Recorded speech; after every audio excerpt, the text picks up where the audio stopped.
Hello guys, welcome to DrNightStare. I know you guys come here to relax and take a nap.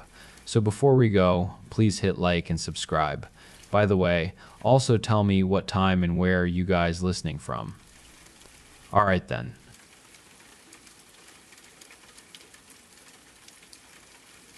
The woman outside my window went missing a week ago. Her name is Elena Ramirez and she's my best friend. At least that's who I thought she was. She was standing there outside my kitchen window, facing away from me. Her black curly hair waved gently in the breeze, and she was dressed up in her hiking gear. Strangely, her clothes weren't torn or muddied. She was as clean as a whistle. I saw her shoulders raise up and down with every breath she took. She just stood there in the darkness, illuminated by the motion sensor light in the backyard. For context, I'm a forest ranger from Pine Ridge, a small town outside Jackson Hole, Wyoming. I've lived here all my life, and Elena moved here from Oklahoma when she was younger. We met in second grade when her parents enrolled her at my school. It was the start of the school year when I first saw her. She shuffled in, eyes downcast and arms rigid by her sides. She introduced herself in the quietest voice and then quickly took a seat next to me. We didn't speak properly for the first 3 months. I never saw her at lunch, and she always stayed quiet in class, only speaking if she was picked on by our teachers. The first time I spoke to her was when we had been paired together for a science project. It was the classic egg drop experiment, and we all had to design a suitable device to keep the egg safe. Elena and I were put together by Ms. Albright, our science teacher. It was the first time she came to my house. We were sat in my bedroom in silence. Each of us doodled ideas for the crappy container, which would cause our unfortunate eggs to fall to their deaths. It was completely silent when I heard, "You like Sailor Moon?" It nearly made me jump out my skin. It was so out of nowhere, I just looked at her in bewilderment. She stared intently at the Sailor Moon poster on the back of my bedroom door. All the main characters had pretty grins and shining eyes looking at us both. "Yeah," I nodded. "You?" She turned to me with a big toothy smile I would soon get used to. I love it. That was the beginning of our friendship. We would come round to each other's houses every day until we finished the project. We came second, right after Mark Peterson and Kevin Hayes, but that didn't matter. Whilst I hadn't won the trophy, I had gotten something better, a new friend. We were joined at the hip all the way through elementary and beyond. She sat with me at lunch, and we had sleepovers every other weekend. She became more comfortable in class, and eventually, Elena was the class chatterbox, with me in tow. I met her family, who adored and fussed over me whenever I made an appearance. Her dad would cook delicious meals, and her mom would show me how to knit. She also had an older brother, Daniel, who had left to go to university in Jackson Hole. He was really nice, and I always felt comfortable around him. I'm embarrassed to admit it, but I used to have a crush on him. I suppose it was the friend has a crush on the older sibling kind of trope. Our bond only grew more with each passing day. Then we found out about our shared love of the wilderness. Elena's family used to go camping all the time in Oklahoma. They would head out every weekend into the mountains and hike there. My family was the same. We would head out into the Tetons and camp there as much as we could in summer. I know the track so well now, I'm sure I could walk around there blindfolded. So you can imagine our excitement when our families decided to do a joint hike and camp weekend. We couldn't stop laughing the whole time, right from when we met up to when we drove away in our separate cars. We stayed up late, gossiping about which boys we liked at the time and giggling at stupid jokes. Thankfully, our families got on really well. So, much to our joy, we would continue doing these trips. These outings would go on until we were about 18. As a late birthday present to me and an early one for Elena, our parents let us camp together on our own. They trusted us, but I can still remember how much they rang us when we left. Stuff like, stick to the trails. And you stick together because you don't know what's out there. We didn't care. It was perfect for us. Elena and I caught some trout in the river and cooked it for our dinner. We still stayed up and giggled over the silliest things, like kids. I suppose there was that underlying fear of something happening to us, but we knew we had each other, and that Elena was a yoga black belt. Even as we grew up, she went to university and I got a job. We stayed friends, and most importantly, we still went camping. We had the odd weirdo harass us, but we knew how to handle it, especially since I became a ranger. I'm always armed now. Then last week changed everything. Elena and I set off last weekend to a local area in the woods on the outskirts of the Tetons. It was a welcome break for her. She had been piled on with endless assignments at university, and she was finally able to have some fun. We sorted out camp by one of the lakes there. It's called Mirror Lake, if any of you have heard of it. The presence of the mountains was all around us, encapsulating us in their beauty. It was simply magnificent. We passed the time trekking around the mountains and along the woodland paths. Everywhere we went was bustling with life. I can visualize Elena's wide eyes and signature smile as she gazed around her. She was so happy. It was about 40 minutes into our hike when we heard something. We were walking along the shoreline of the lake, Elena complaining about how dumb Malcolm from school was and how she had no idea what to buy Daniel for his birthday. Suddenly, a rustling came from the bushes. Elena stopped in her tracks and shot her head towards the sound. I spun my head around to look too. Whatever was hiding there was pretty damn big because it made a ruckus. It stopped in an instant. We waited in silence, eyes fixated on the row of leaves. Whatever had caused that sound had disappeared. We gave each other a look of confusion before shrugging it off and carrying on with the waterside trail. If it was a mountain lion, it would have gone after us by then. So we just put it down to a huge gust of wind. There weren't any bears there, and that would have been the best guess for whatever made that noise. Nothing else happened for the rest of the walk, except on our way back. The rustling came again. It was in the exact same place, except we could hear something new in the sound: footsteps. They weren't regular, if anything, they sounded like an animal trotting. Now, we were used to hearing wildlife near us. Stuff like wolves, mountain lions, and even bears didn't bother us as much as they were supposed to. This, however, was different. It was heavy, heavier than a bear. It had a wobbling gait, almost like it was struggling to walk. I guess it was more of a stagger than a stride. We both immediately stopped walking. Whatever was following us did as well, but it was delayed, so we heard it stutter after we went still. I could hear its phlegmy wheezing behind us. Whatever this thing was, it was big. Really, really big. I could hear bones popping behind us, in sync with every breath it took. It smelt horrible, like a moldy rot that filled the air. I nearly gagged. Elena did. It came so quickly, so strongly, it was a barrage of stench. We didn't even turn to check what it was. We just ran. We ran past our campsite and straight to the entrance of the woods. I had parked my truck there, and we jumped straight into it. I clumsily missed the keyhole in the ignition and succeeded on the second try, shoving the key into the tiny hole.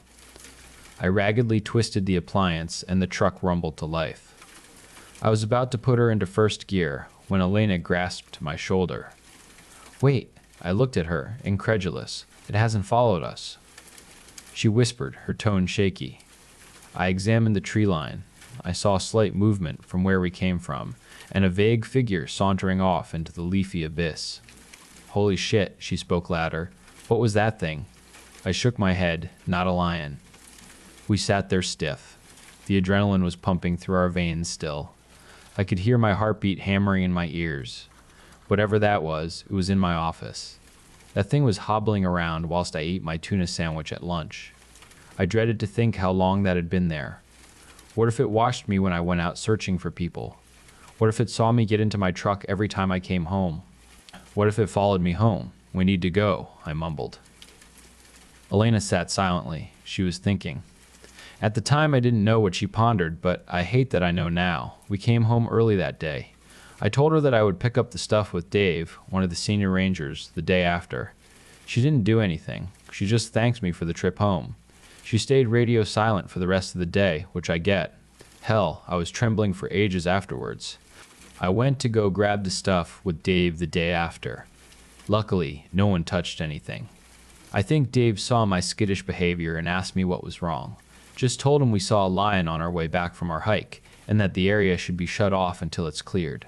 Elena didn't come back to my calls or texts that morning. It was only that evening that she rang me back. I was watching Secret Lives of Mormon Wives when my phone rang. I answered as soon as I saw it was Elena. Hello? I turned down the volume on the TV. Nothing. It's horrible, she breathed. What is? I sat up in my chair. Dread filled my stomach. What we saw, she whispered. It's so fucking big. Elena, where are you? I desperately asked her. She couldn't be. In the woods, she murmured. I needed to see what that thing was. Elena, get your ass out of there now. I was already putting in my jacket and reaching for my car keys. A loud female scream came from the phone, hurting my ear. It was Elena. I'm coming, Elena. She needed to run. The sound of running and heavy breathing echoed out the speaker. Sarah, she gasped, you know I love you, right? Stop it, I yelled, clambering into the truck. I'm coming, she panted. Well? I felt tears prick at my eyes. Yes, I sighed. I love you too. I heard a little laugh over the speaker, before she joked. Such a crybaby. Then the line went dead. I was already on the road at that point, so I kept driving. I kept calling. No response. I called Dave to tell him it was an emergency, which he told me. I'm on my way. We both arrived there and started to search for her. There was no trace of Elena anywhere. We called everyone else and started a ranger-wide search. Elena had gone. I had to tell her parents what happened. They were broken. Daniel came from Jackson Hole to help us look. She just disappeared. Everyone kept asking me questions I couldn't answer. Everything happened so quick. That leads me to onto today. I had just came home from another day of searching, and there she was. Sweet Elena, like she hadn't left. I didn't know what to do. I just stood there aimlessly. I wanted to bring her in and hug her to death, but she was off. She was motionless. I think it was then I realized what was wrong. She wasn't breathing, she was just pretending to. Her rising shoulders were exaggerated and the breaths were uneven. It caused the long-lost animalistic part of my brain to switch on. The part where danger is sensed before it is seen. The part which my ancestors used every day of their lives. The part that told me Elena was wrong. We were just standing there as I prayed for Elena to disappear again. My phone rang. I shoved my hands into my pockets and reached for my phone, taking my eyes off Elena for a second. It was fucking Dave. As soon as I declined the call, I looked back up to Elena. She was facing me now. Her eyes were blank and glassy, and no life danced behind them. They looked like they belonged to a fish after you snatch it from the sea. Except there was something else in there, a darkness I could not avoid. Her cheeks were gaunt and they were stretched back. That tan skin looked almost luminescent under the light, almost transparent. Elena was underweight, scarily so.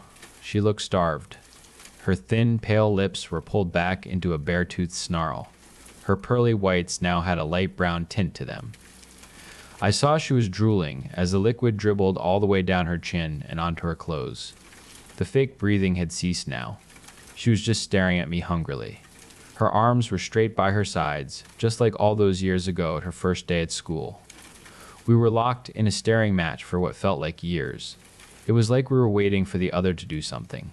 Then she craned her neck up. I could see dark blue veins running through the skin. She let out a wet groan as it grew into a high-pitched screech. It lasted half a minute. I clasped my hands over my ears and watched her wobble back and forth from the power of her own voice. Suddenly, she stopped. She brought her head back down and locked eyes with me again. Looking back, I'd like to think Elena was still in there. I saw her eyes change and become softer, more human. A tiny tear dropped on her parka. And like that, she was gone again, dashing into the woods once more. She hopped and galloped into the black mass of the trees, limbs disjointed and flailing. I haven't slept. She was out there. Her body was present, but her mind wasn't. Not entirely. That's why I'm sat on my bed with my shotgun in hand. I felt terrible about the fact I'm willing to put a bullet in my best friend. But I don't even think it's her anymore. So I've written this down. If anyone knows what might have happened to her, or what that thing in the woods might be, please help. I want my best friend back. She was the closest thing I had to a sister. I need her home. I just heard a loud crash downstairs. I've locked my door and put my office chair under the handle. If this is Elena, hopefully it'll keep her out. I doubt it. There's scuttling across the floorboards in the kitchen. If anyone reads this, I'm Mountain Ranger Sarah Thorne from Pine Ridge, Wyoming. Please, for the love of God, help me.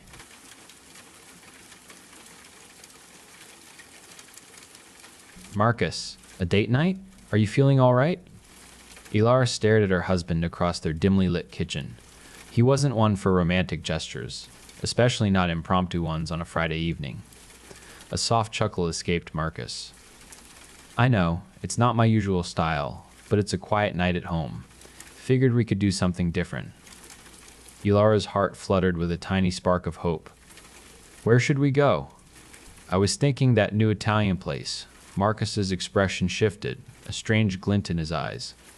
Go? Nowhere. I've prepared a special viewing for us in the den. I'll grab the snacks.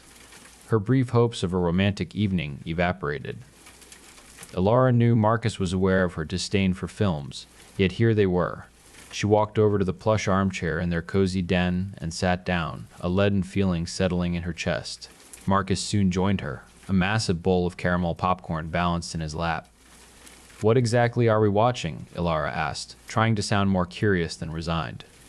Marcus beamed. Remember how I mentioned I'd been exploring some creative endeavors? I made a film? A film? And he hadn't said a word until now? It felt unsettlingly out of character. As the opening credits rolled across the large screen, a cold dread began to seep into Ilara's bones. The faces flashed before her, and she gasped. Her friends, the ones who had vanished without a trace months ago, were prominently featured. Then came the man she'd been seeing in secret, her lover, whose recent silence had filled her with a gnawing anxiety. Slowly, Ilara turned her head. Marcus sat beside her, his face alight with a disturbing pride, completely absorbed in the unfolding scenes. She faced the screen again, her hand flying to cover her mouth to stifle a rising wave of nausea. The film progressed, showing her friends, one by one, succumbing to brutal violence. The final victim was her lover. The screams, the vivid crimson splashes, the raw terror, it was all too real, too visceral. This wasn't a movie. This was a horrific reenactment. Her friends hadn't just gone missing, Marcus had ensured it. Her lover's unanswered texts now made horrifying sense. Ilara shot up from the armchair, her voice raw. How could you? How in God's name could you do this?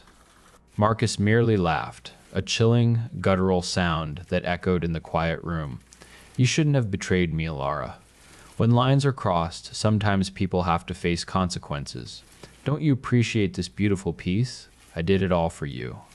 His eyes, now devoid of warmth, fixed on her. Try to leave, and I will end you. Sit back down and be the devoted wife you always promised to be.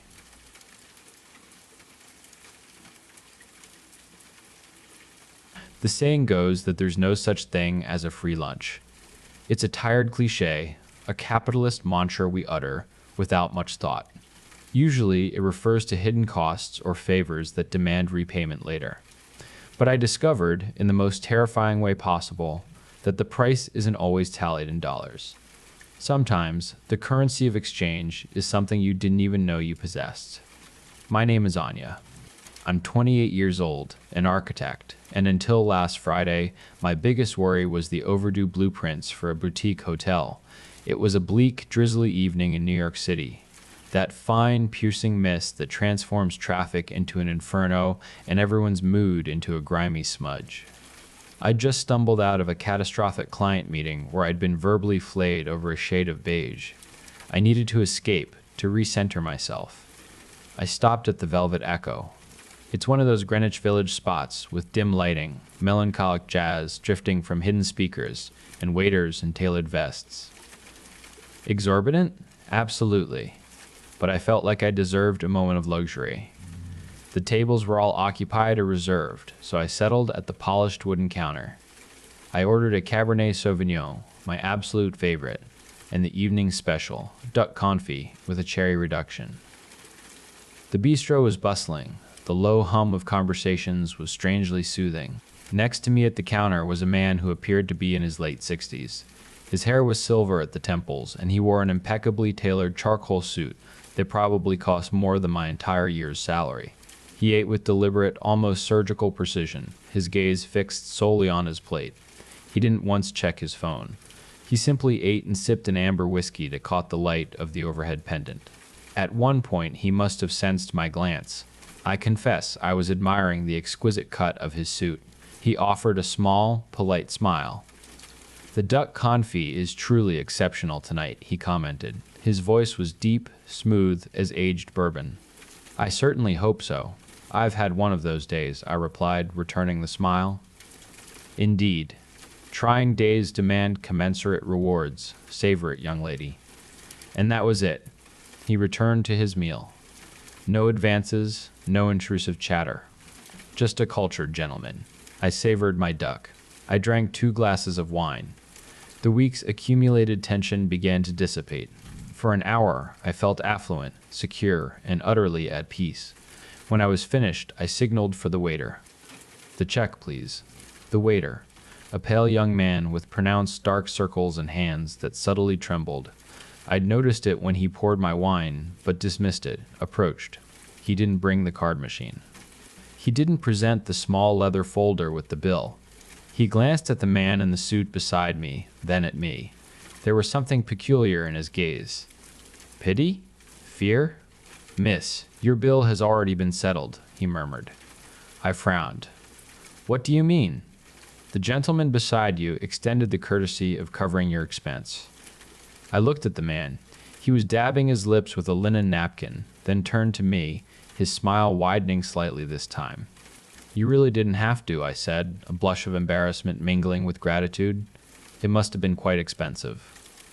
"I insist," he said, his voice even. "It is rare to witness someone appreciate a solitary meal with such grace. Consider it a gift, a rebalancing of accounts." I should have declined. I should have slapped $300 on the counter and bolted. But my bank account was reaping. That was literally $300 I hadn't planned to spend. And he seemed so innocuous, a wealthy elder performing a kind deed. "Thank you so much," I said. "That is extraordinarily kind of you." "The pleasure is entirely mine," he replied. Then he added something peculiar. "Digestion is the most critical part. I trust you have a strong constitution." He rose, placed $100 bill on the counter for the waiter, and walked out into the rain, unhurried, without an umbrella. I reached for my purse. The waiter remained standing before me. "Miss," he whispered. "Yes?" He nervously scanned the room, ensuring the manager wasn't nearby. He left the receipt. "The receipt? What for?" "House policy. When a tab is transferred, the original payer keeps the receipt, but he insisted you have his copy." The waiter then slid a piece of yellowed paper across the counter, face down. "Don't read it here," the waiter's voice cracked. "And please, don't ever return." He spun around and almost ran to serve another table. I found the whole situation utterly bizarre. Wealthy people are eccentric, I thought. I took the paper, stuffed it into my coat pocket, and left. The rain had intensified. I got into my old Hyundai Elantra, which groaned before starting in the cold. As the engine sputtered to life, I remembered the receipt. Curiosity nagged at me. I wanted to see how much he'd spent. Perhaps he'd indulged in some unbelievably rare wines. I flicked on the interior light. I unfolded the paper. The top of the receipt bore the name, the Velvet Echo, date, time, table 04. But the list of items, my eyes struggled to focus. The letters seemed to shimmer, or perhaps the ink was smudged. No, the ink was sharp. The words themselves were nonsensical. There was no duck confit. There was no Cabernet. The list read, 1. My Cabernet. The list read, R0.01x embezzlement, 2008-2001 Tyros 1x parental neglect, R0.001x 1x 1x Tyros 1x, sex 3, nex is x can x, zeros 3, mon x is 0 0, 0.0, 0 0, dollar 0.00, zeros 0.0, service charge 10% 0, service charge 10% 0, 0.0 transferred to beer, 0.0, 4x months pieros, 0 strange, 4x is 0. My signature wasn't there, but a fingerprint, dark and resembling dried blood, stained the line. A CH. A CH. A CH. A CH. A CH. A CA. I laughed. I laughed. A shrill, nervous sound, alone in the cold car. What kind of twisted prank is this? I scoffed. Is it performance art? Some weird protest? I crumpled the paper into a tight ball. What an idiotic stunt. The old man had printed a fake receipt to deliver some moral lecture. I tossed the paper onto the passenger floorboard. The car finally started. I drove home. But on the way, I started to feel it. First, a tightening in my chest. Not a heartburn, but a sharp, constricting ache right over my sternum. I got home. I live on the 3rd floor. I climbed the stairs. The elevator was broken, as usual. On the 2nd flight, a sudden, alarming shortness of breath seized me.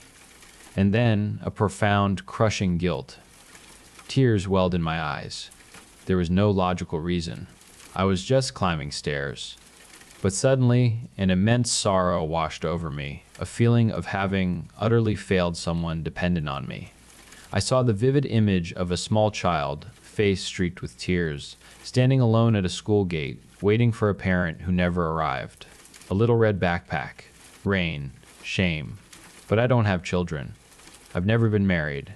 I entered my apartment, trembling. I went straight to the bathroom. The chest pain intensified, radiating down my left arm. I retched violently, expelling the duck confit. When I finally lifted my head and looked in the mirror, I screamed.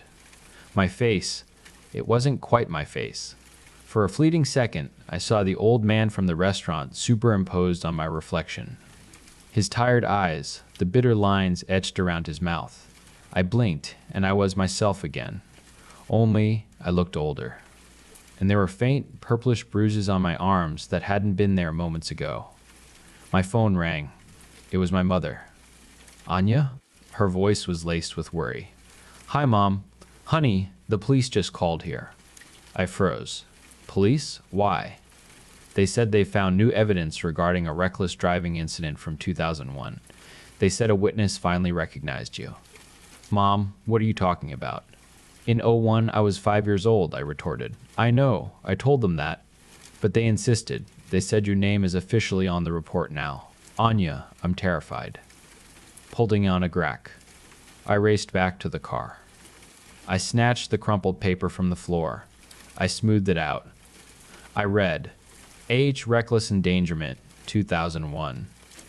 Then, parental neglect. I remembered the strange guilt and the image of the abandoned child. CH cardiac arrhythmia, the sudden chest pain and palpitations. My God, it wasn't a prank. It was a transaction. The old man hadn't paid for my dinner. He had purchased my innocence. He had swapped his ledger for mine. He had transferred the bill of his life to me. I had to return it. I had to cancel the purchase. I drove back to the Velvet Echo. It was 11:30 p.m. The restaurant was closing. I burst in, soaked, clutching the receipt like a weapon. The young waiter was sweeping the floor. When he saw me, his face went ashen. I warned you not to come back, he said, his voice barely a whisper. Where is he? Where is the man in the charcoal suit? I demanded. He's gone, miss. He's gone, miss. He's free now. Probably already on a private jet to the Seychelles, or experiencing the untroubled sleep of the truly innocent for the first time in decades.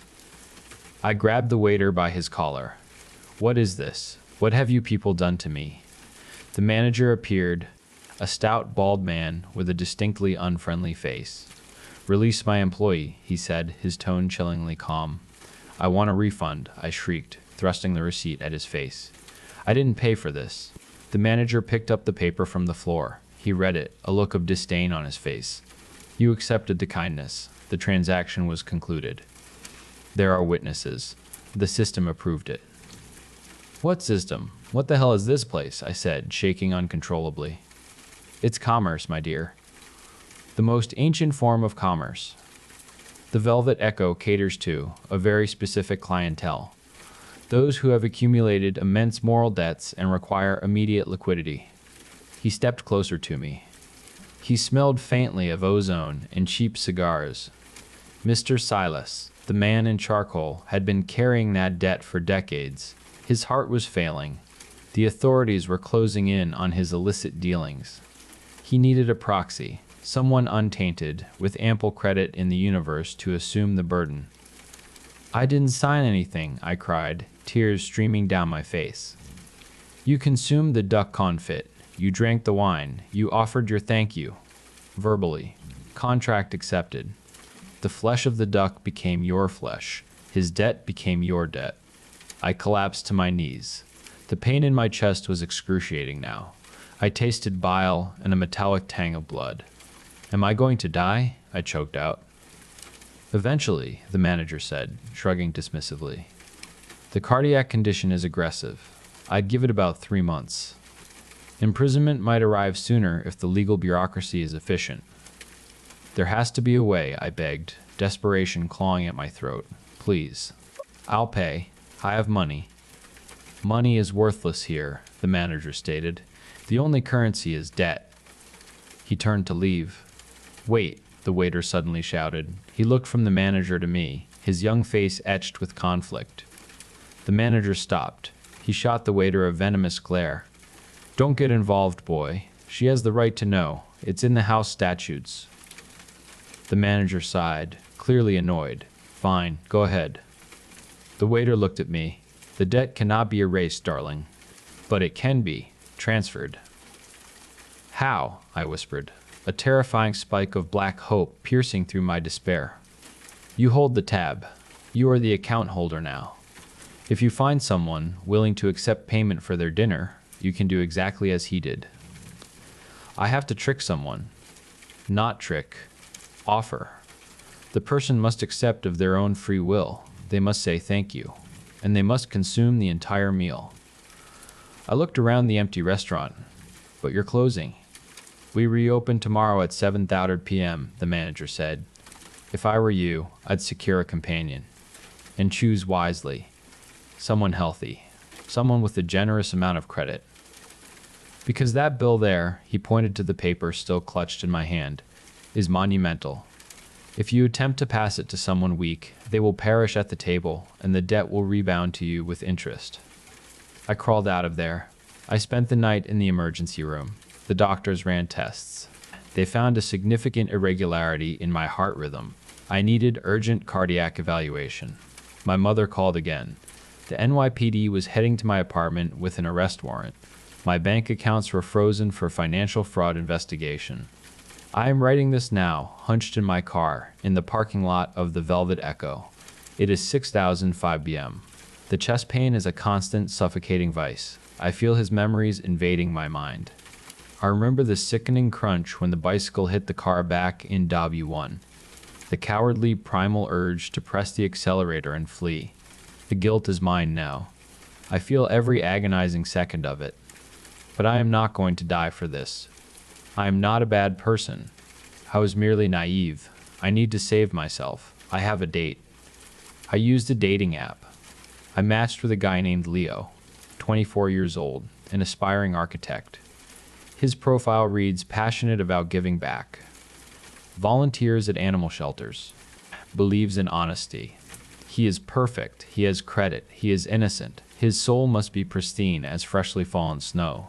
He will handle the load, at least long enough for me to flee the country. I see him arriving. He looks a little nervous, adjusting his shirt collar. He brought flowers. How sweet. I'm going to invite him in. I'm going to order the most lavish dish. I'm going to order the most lavish dish. I'm going to order the most expensive wine. I'm going to be utterly captivating. I'm going to make him feel utterly cherished. And at the end of the night, when the bill arrives, I'm going to smile. I'm going to gently place my hand over his. And I'm going to say, let me pay Leo. It's a gift. I hope he accepts. I hope he says, thank you. Because if he's too much of a gentleman and insists on splitting it, I'm dead. So please, if you're reading this, and someday, in a moment of unexpected grace, an impeccably dressed stranger offers to pay for your dinner at a fine restaurant, if he suggests it's a rebalancing of accounts, if he hands you a yellowed receipt, do not accept it. Scream, upset the table, splash wine in his face, pay your own bill, down to the last miserable penny. Because the indigestion of dining for free in this world, it lasts for eternity. Here he comes. Dinner time. Wish me luck, or better yet, wish me an appetite.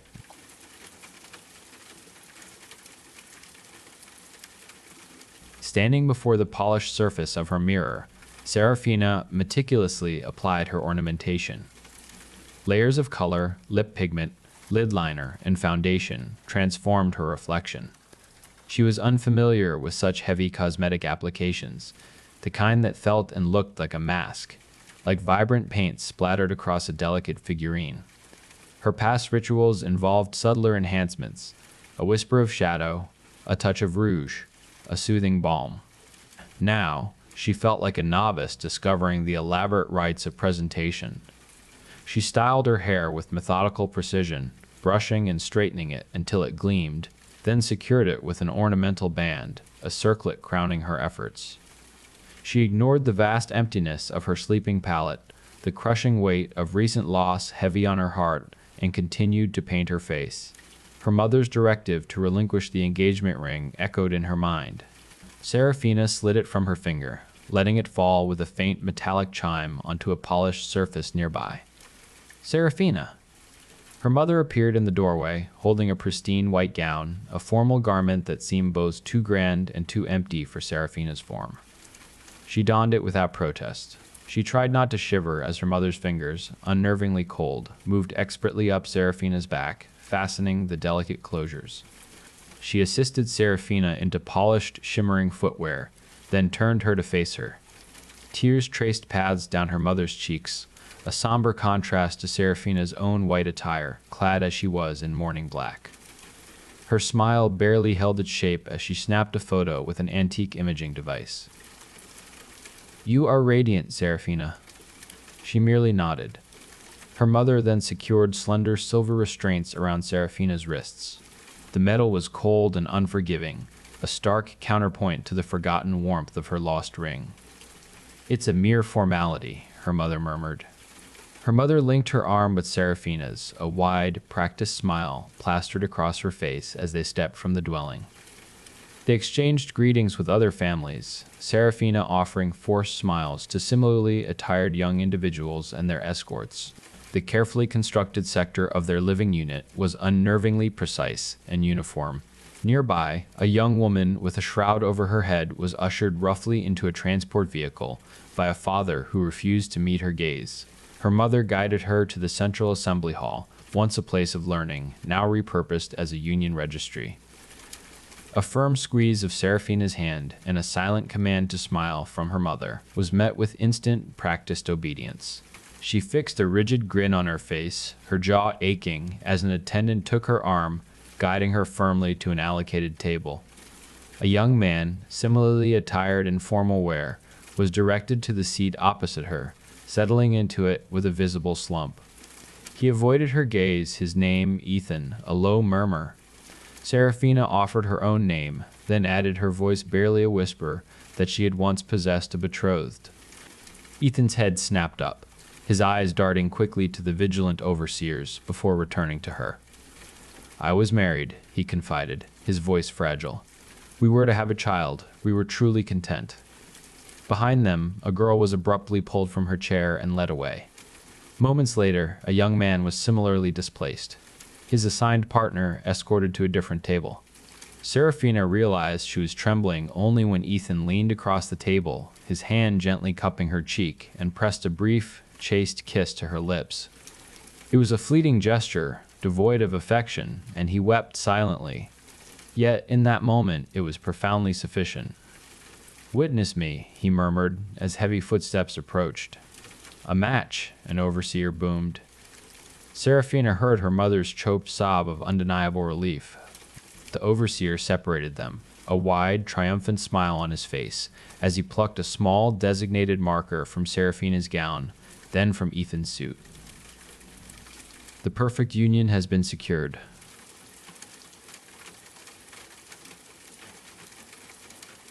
Sarah watched the incoming call flash on her screen, the sterile hum of the 911 center, a familiar constant drone.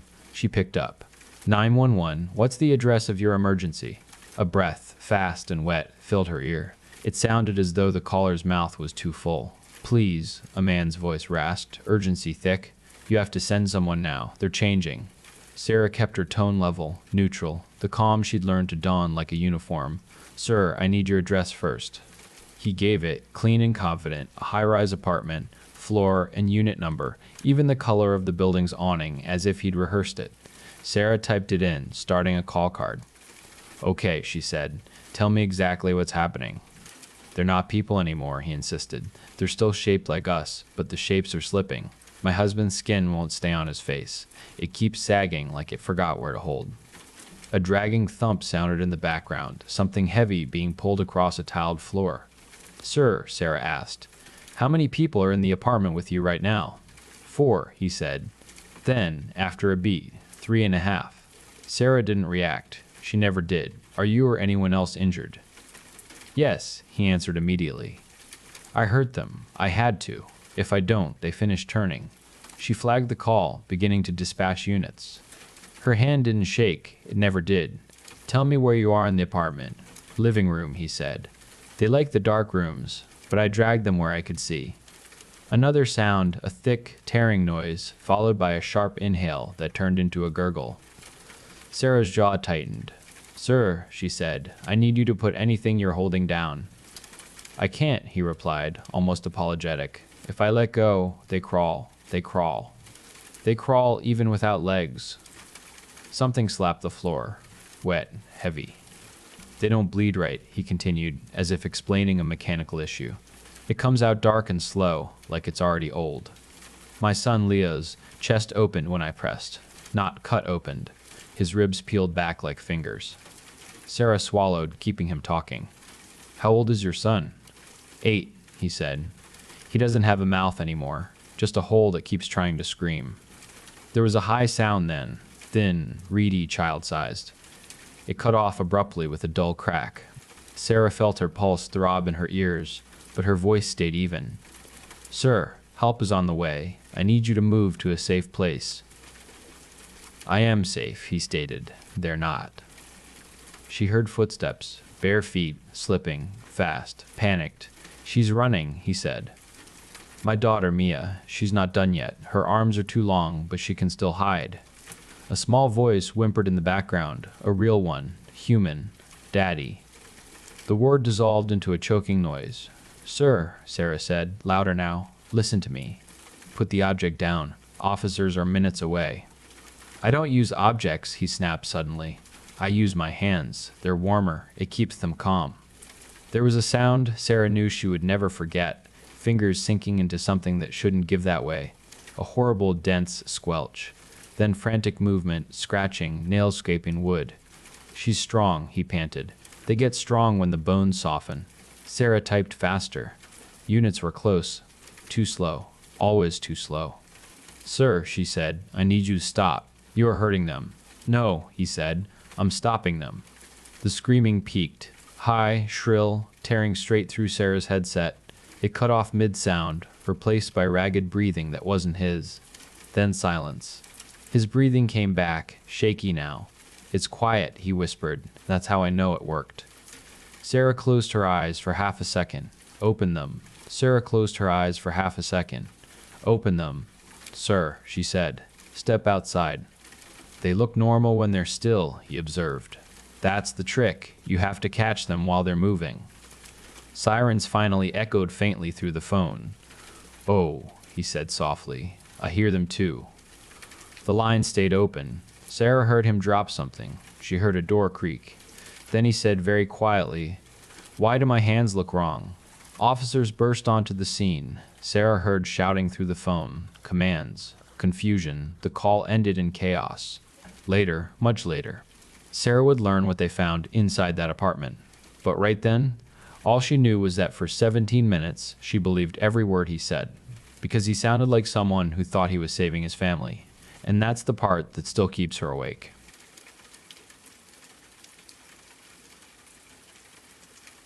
Ethan felt the weight of his final year in Viridian City's university pressing down, a heavy cloak he'd been hiding under.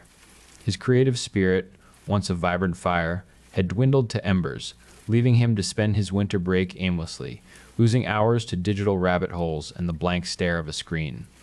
He remembered when he'd built elaborate miniature cityscapes, when his online art community knew his handle well. What had become of him? December 30th. A cold snap in the air seemed to clear his head.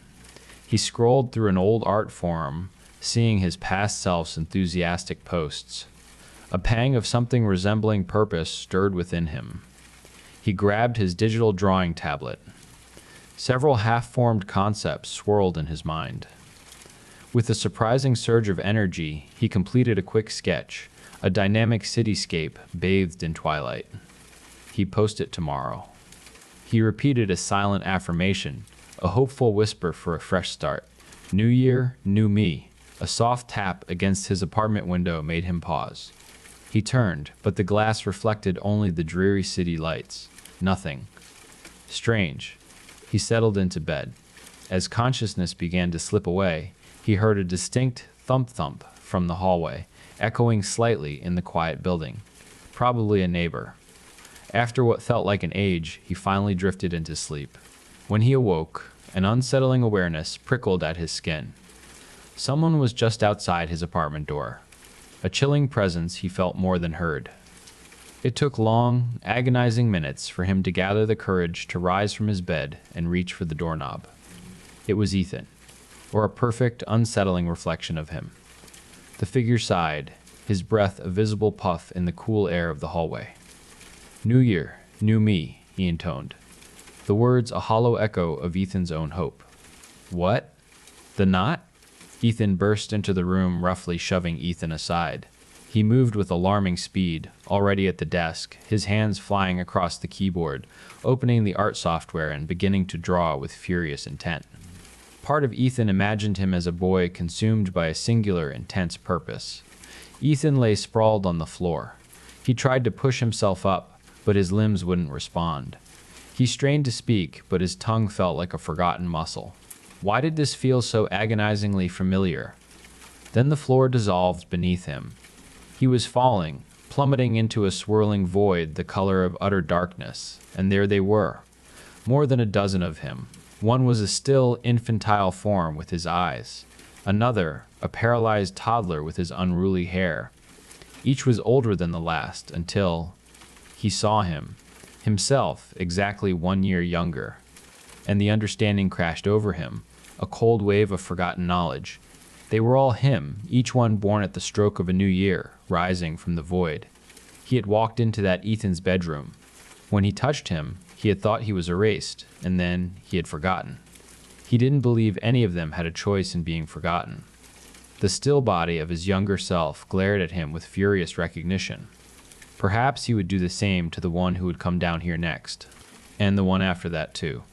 And the one after one, after, A-F-T-E-R, A-F-T-E-R.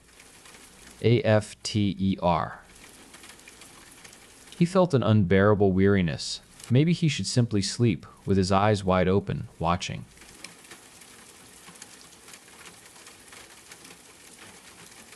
Sarah, a once celebrated freelance writer, stared at the crumpled pages that littered the damp cellar floor.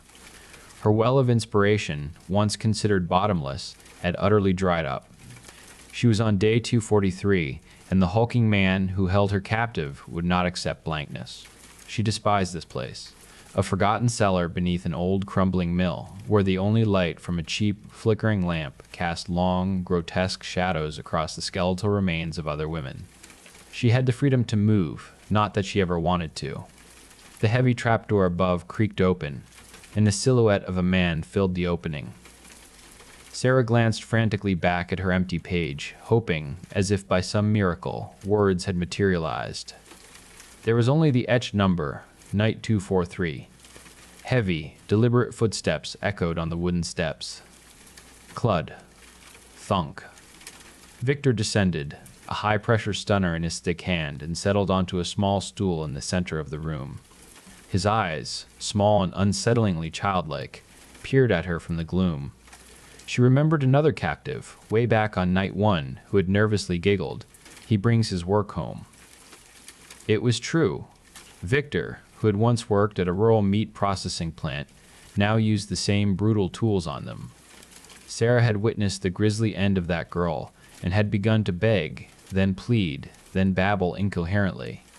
Somehow, from that desperate slop of words, a story had emerged. Her savior, Victor, had sat and listened as she spun her yarn, and like any good writer, she'd left it on a cliffhanger. Night 1 had guaranteed night 2, and so it had continued, until now.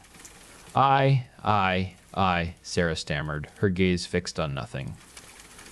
Once upon a time, her voice trailed off, a whisper of a plea. She knew Victor hadn't softened, intermittently, new victims were still brought down, still butchered. Her stories were her only shield, and now it was gone. Victor stood, his vast frame ominous, the stunner slowly rising in his hand. Wait, she shrieked, a raw, acidic surge of something primal erupting within her. You, she spat, the venom in her voice making him halt. You bald, corpulent, gutless, pathetic excuse for a man. He took a step, but she continued her tirade, a torrent of years of suppressed rage unleashed. Let's talk about you, Victor, working all day in some dreary plant because you couldn't make it past elementary school. And at night, you drag women down here because you haven't had a flicker of desire since before President Bush. You weren't even abused, were you? Your father terrorized your brothers, but he thought you too dim-witted for even his cruelty to take root. Kill me. Because I'd rather be a cold corpse than spend another moment breathing the same air as the world's most pathetic failure. A peculiar expression twisted Victor's face. He swayed, then collapsed onto the dirt floor. A heart attack. He swayed, then collapsed onto the dirt floor. An aneurysm? The exact cause would baffle medical examiners later. But as Sarah, heart-pounding, climbed out of the oppressive cellar into the cool night air, she knew. After 243 nights of woven fantasies, it was the unvarnished truth that had finally claimed her captor.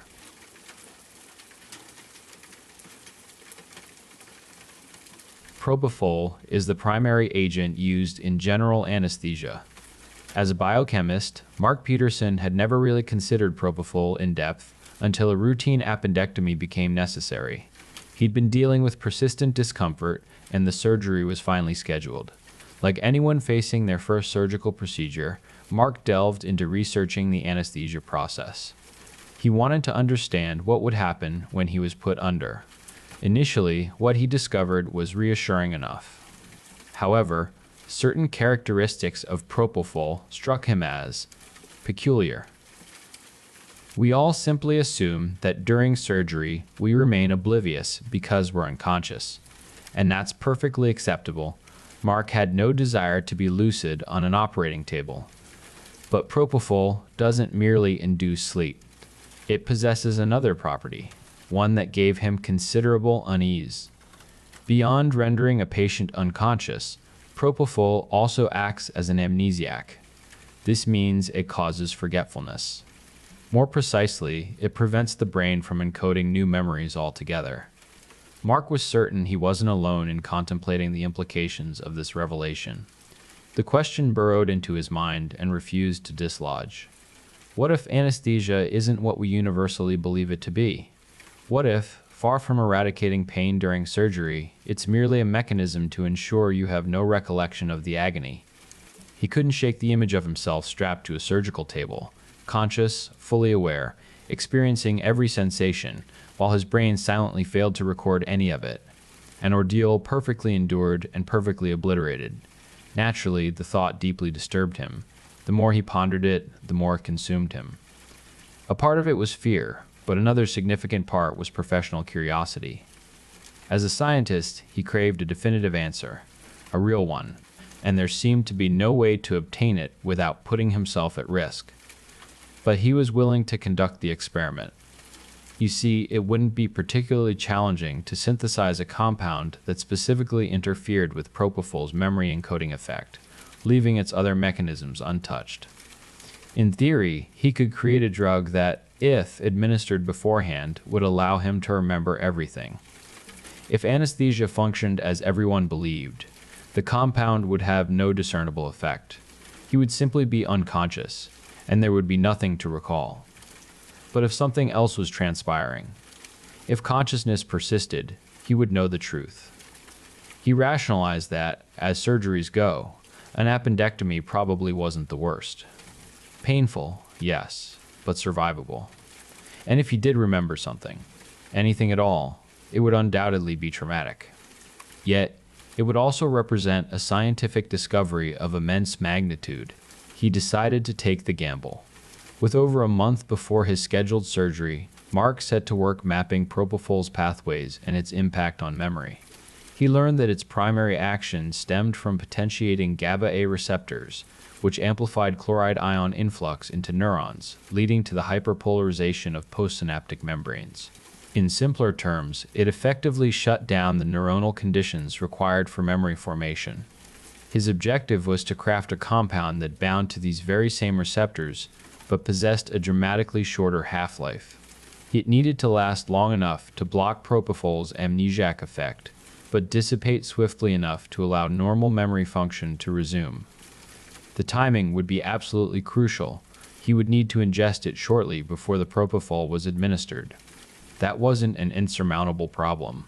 He tested the compound on himself, meticulously measuring recall and tracking the duration of memory gaps after ingestion.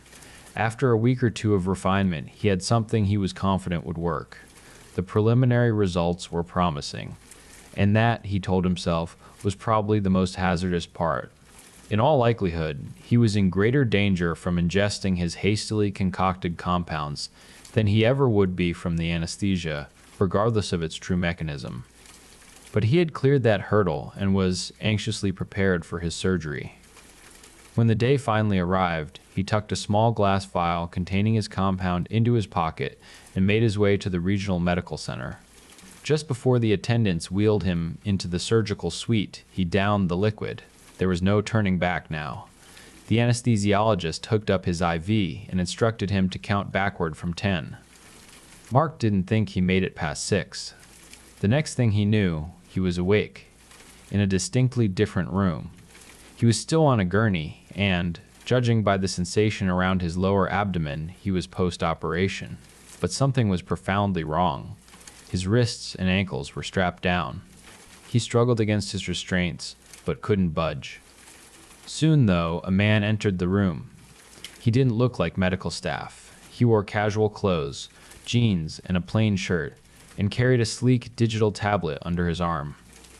"Mr. Peterson," he began, "I'm a technician I'm censoring the name of the company for my safety, but it's a big tech company that you would recognize, and we have acquired the biometric data rights from this medical facility." Mark didn't comprehend what that meant and was more than a little freaked out. So, he returned to struggling feebly against his restraints. "Mr. Peterson, please. Your appendectomy was a success, but if you continue like this, you may damage your incision." Mark tried to calm himself, but his heart rate was through the roof, and his breathing came in ragged gasps. "What is this?" he demanded. "I'm just going to collect some data from you, and then you'll be on your way. Not to worry. You won't remember a thing." The man placed his tablet down on his lap, and with a few taps, a device on a long articulated arm swiveled from the wall and hovered above Mark. The device whirred and flashed as it rotated, projecting a grid pattern over his body. "First, we'll do some ocular mapping." The device moved within inches of his face. He tried to turn away, but something held his head firmly in place. Tiny arms emerged from the device and grasped onto each of his eyelids, holding them open. The machine emitted a series of flashes, whirs, and beeps as it hovered over his eyes. "Now we'll collect a sample of vitreous humor." Mark didn't know what that term meant when the technician said it, but soon discovered, to his utter horror, that it was the fluid inside his eye. A small door on the device hissed open, and a long, gleaming needle approached his eye with a metallic glint. He screamed. He struggled. But ultimately, he stared helplessly as the needle pierced his eye. The pain was excruciating. Another beep, and the needle retracted. On to gastrointestinal data. The man spoke with such chilling casualness, as if he had performed this hundreds of times. He probably had. A long cylindrical apparatus emerged from the device, and without warning, rammed itself into Mark's mouth. He could feel the cold metal snaking down his throat, muffling his screams. It felt like that thing was inside him for an eternity. And when it emerged, it was covered in clear, viscous goop. We got your blood while we were in there. Time for bone marrow. The device hovered over his right leg, just out of his range of sight. He heard the unmistakable sound of a drill whiz to life and felt a shooting pain erupt in his thigh. All right. Almost done, the man said. Just one more thing. Now we get to the part that I'm not even comfortable sharing anonymously. I'll leave it to your imagination. All right, Mr. Peterson, all done. Time to go back to sleep. When you wake up, this will all be gone. Mark knew he was wrong. So, as he was drifting back to unconsciousness, he had to ask, what's this all for? With all this data, we'll be able to show you some killer ads. Mark woke up in a normal post-op ward. All the doctors and nurses acted as if nothing out of the ordinary had occurred. Those ads had better be worth it.